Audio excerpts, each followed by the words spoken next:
I have a question.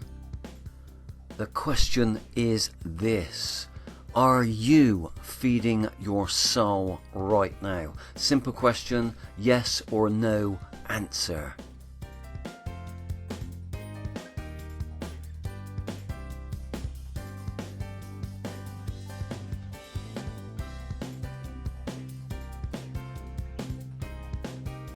Maybe you are the person at the back in yellow. Yeah, you could be male, you could be female, but you are definitely feeding your soul. You're happy, you're doing your own thing, you're not following the crowd. Big yourself up right now if you are this person. Or maybe you are this person, just doing the same things every single day.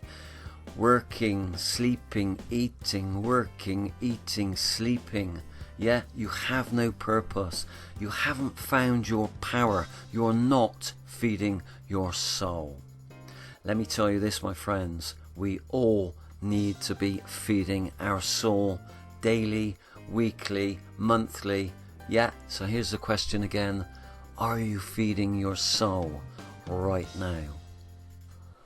It's like this. Sometimes our soul is screaming out for attention. Yeah, it's screaming out to be fed. Yeah, to be motivated, to be cherished and loved. But sadly, we don't always see this because we are stuck to our gadgets. Yeah, a lot of humans are conditioned to believe that happiness is on the outside, maybe in a new house, a new car, a new gadget, yeah, a new gold ring. Yeah, they are conditioned to not look inside of their self. We all need to be giving our soul some attention and to be feeding our soul. Now, to reconnect, we need to disconnect. Yeah, this is one of my quotes. We don't need to disconnect from things all the time. We just need to do it when we need to feed our soul and when we need to maintain our soul. Now, do you realize that there is such a thing as soul separation in some people? Yeah, some people you can tell, even though they wear a mask, they're dead inside. And it feels like your soul is just left. Yeah, you've got no oomph, no get up and go, no anything in life. You've got no interest in anything. Now, what brings this on? Could be an accident. It could be abuse as a child. It could be losing too many loved ones in this life. It could be many, many things, but it's usually brought on by some tragedy in that person's life. Now, it is possible to get that soul back with time and with working on your own self and your own personality. I've seen people do this. It is possible to get your soul back. Now, remember, life is like a box. You only get out of that box what you put into it. Nothing more and nothing less. So make sure you fill your box right to the top with fun things in your life, yeah, to get that balance and to feed your soul. So let's go over now a few things on how we can actually feed our soul. So first of all, you need to have a strong reason for actually being alive, for living. You need to have found your purpose, and once you find your purpose in this life, you need to build on that purpose and bring it out and cherish it and feed your soul. Now, another way to feed our soul is to recharge our spirit and to recharge our human body. It's that simple. When we do this in this life, in our life, we get balance. Remember that word, balance. It's a great word. Take that with you. That word balance, I'm going to say it again, balance. Trap that in your soul. Take it with you on your journey. So going back to recharging our spirit and our body, how do we do this? Well, we recharge both our spirit and body at the same time by grounding and doing something spiritual.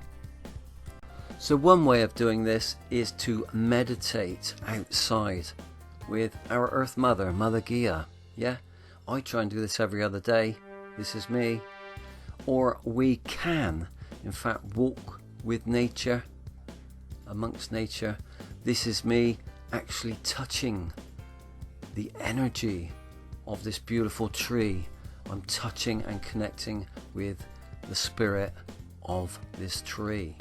Now, another way we can recharge our human body and refresh our soul and feed it is to ground ourselves. How do we do this? We take our shoes and socks off and we stand on grass, or it could be a natural big rock, or it could be standing in the sea or on the sand.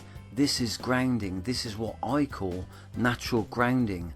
Now, grounding is where you stand with bare feet, like I said, and you imagine roots are going down into the soil, into the earth, and you breathe in that energy and imagine it going into your feet, up your legs, into your torso, right to the top of your head, down your arms, yeah, and then you breathe that energy out, and it's a very cleansing feeling.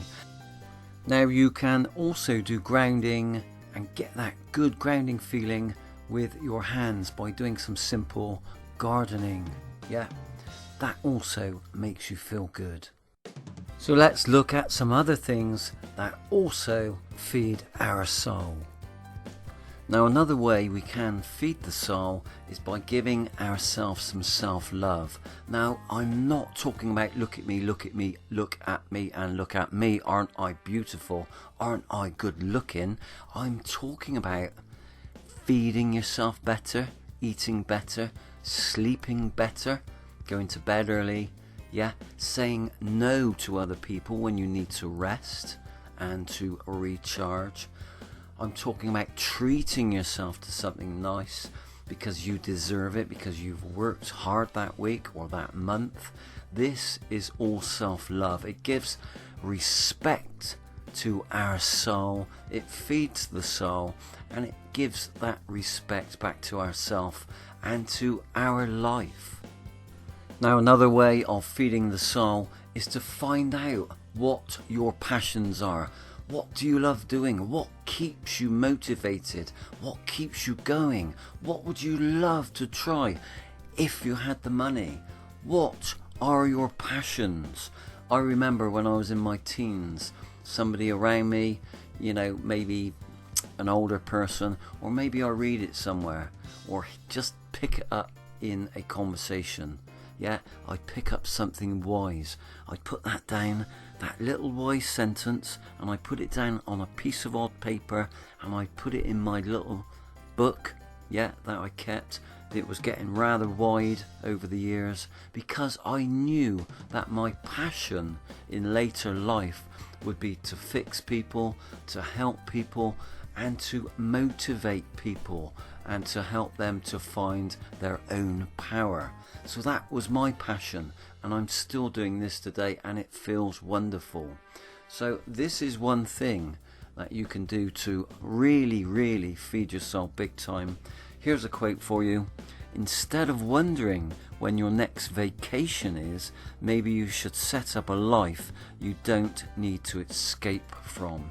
And this quote comes from Seth Godin. What a fantastic quote. In other words, take your hobbies, take your interest, take what keeps you going in this life, your passions, and put it into a job. And when you do that, it really doesn't seem like you're working because you're enjoying it. So there you go. Those were just a few ways I've brought up today on how to feed your soul big time. If you know any other ways, and I'm sure you do, please put them in the comments below. Yeah, this is Master K signing out now. And what have I done today? I've been chasing your soul once again and feeding it, which is super appropriate to this video. Thanks for vibrating with me today. Thank you for connecting. Keep going, my friends. Life gets better when we get it right. And this life is all about spiritual growth, balance, and to become our greatest highest version of ourself. You take care. See you soon.